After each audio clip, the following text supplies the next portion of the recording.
अस्सलामुअलैकुम नाज़रीन, आप देख रहे हैं JN न्यूज़ HD। आइए एक नजर डालते हैं आज की अहम खबरों पर। रिपोर्ट आबिद हुसैन बडानी। खबर शामिल करते हैं अलीपुर के मौजा खैरपुर सादात से। आज मोरका 26/12/2022 बरोज सोमवार को सादात प्रेस क्लब के अहदेदारान और मेम्बरान की तकरीब हल्फ बर्दारी कराई गई, जिस तकरीब में मेहमान खसूसी जनाब सरदार नवाब खान अलमारूफ जग्गू खान गोपान, इसहाक खान लोधरा, राना नूर खान और सरप्रस्त आला सादात प्रेस क्लब जनाब राना मुजाहिद ने खसूसी तौर पर शिरकत की। तकरीब से खिताब करते हुए सरदार नवाब खान गोपांग ने कहा, हम सियासतदानों और सहाफ़ी हजरात की एक ही सोच होनी चाहिए।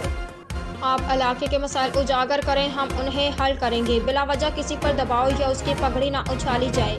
मैं हमेशा आप लोगों के साथ हूँ और रहूँगा।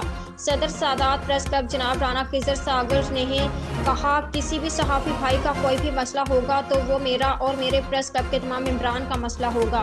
हम इस वक्त तक चैन से नहीं बैठेंगे जब तक मैं उसे हल ना करा लूँ, और उसे हल करके ही दम लूँगा इंशाअल्लाह। तमाम अहदेदारान और मेम्बरान से सरदार नवाब खान गोपान ने अहदे का हल्फ लिया।